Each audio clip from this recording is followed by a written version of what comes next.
Hi, I'm Giancarlo. I'm Felicia. This is our review of Spartacus. Spartacus. A game of blood and treachery.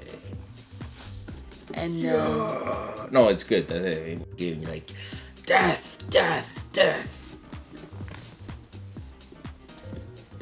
You okay? I'm fine. You sure? Yes. Did I scare you? No. This game will scare you. You see? It just made you jealous. If I had the hiccups, Spartacus! He would be gone. yeah, you would have cured my hiccups, definitely. And I must say, you're much better looking than Jean-Claude Van Damme over here. Yeah, Jean-Claude Van Damme. Yeah. You're much better Thank looking you. than.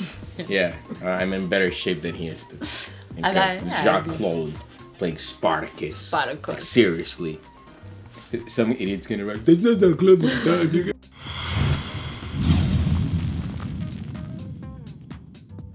In Spartacus, players take on the role of Dominus. In the box you'll find a game board with the arena in the center of it and betting odds at each corner. House cards for each Dominus, each with different special abilities, starting assets, and the influence track on top. A deck of market cards with items, slaves, and gladiators. A deck of intrigue cards, which are special scheme cards, reaction cards, and guards. Some dice of different colors. 4 gladiator pawns, the host token, gold tokens, and other tokens. And finally, the rulebook. The game is played until a player reached 12 influence on his Dominus house cards. Here's how to set up the game. Give each player a random house card. Then check the starting assets and give each player what is written on their card. These are also given out randomly from the white bordered cards. The extras will get shuffled back into the market deck. The slaves go to the left and the gladiators to the right. The starting guards will be placed below the house card. The starting gold is placed in the house's treasury. Every house starts at 4 influence. They also get 3 tokens of their house. These will be used when betting on fights. Finally, give each house 1 gladiator pawn. Select the first player and give him the host token. You're now ready to play. The game is played in 4 major phases. The first phase is the Upkeep. Here, players simply refresh used cards, heal injuries by rolling dice, and finally pay off their gladiators with gold received by slaves and other methods. The second phase is the Intrigue Phase. Here, players will draw 3 intrigue cards from the deck. Now, starting with the host, he can play intrigue cards. Not only can he play intrigue cards, but now all players can talk, discuss, and make or break alliances. You're basically role-playing your character and actually trying to scheme your way to victory. Once all players have played cards on each other, you move on to Phase 3, which is the Market Phase. Here, players are now free to trade slaves, gladiators, gold, and again discuss about plans. Once all players are done with the opening trade, the market opens and you place face-down cards on the board and players will bid on them, 1 card at a time. Using the gold you have, everyone bids and shows their bid simultaneously. The winner takes that card and the next one is flipped. Do this for all the cards. You can win equipment, slaves, or gladiators during the market phase. Whatever you bought will be added to your house.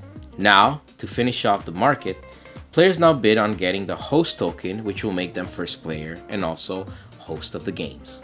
The final phase is the arena phase. The host gains 1 influence and must choose 2 players to fight in the arena. He can include himself if he chooses. The 2 players chosen will choose a gladiator and they will be placed in the arena. Now all players may bet on who will win the fight and how. You can bet max 3 gold and you place your token on your gold. The odds are written on the board. Once the bets are placed, the battle begins.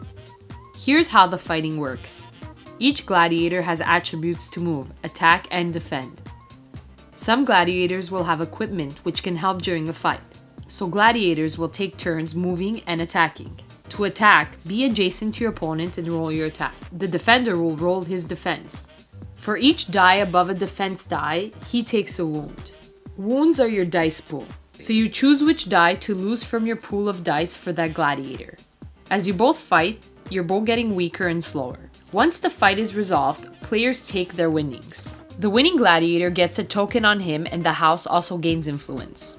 The more tokens on a gladiator, the more gold you'll make during his next fight. Eventually, he can even become champion.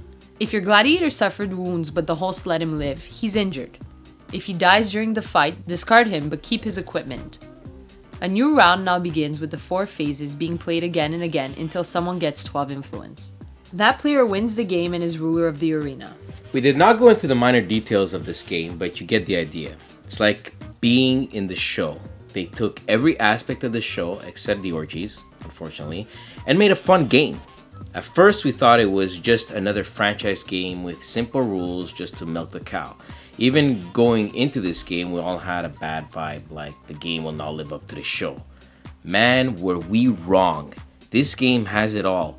The trading, the scheming, the fighting, the betting, the alliances, and treachery. It has a bit of everything to please everyone. The art is nice, the production quality is good, and for $40, you're getting a really, really good game. If you're a fan of the show, go get this game right now. Even if you're not a fan of the show, this game has mechanics and gameplay which most gamers will enjoy. The only problem we have with this game is that some of the gladiators are overpowered. But again, they are keeping true to the show. Once we all sat down to get the reviewers' ideas on paper, we didn't get much negative feedback. This game is fun and it's getting an 8.5 denarii out of 10.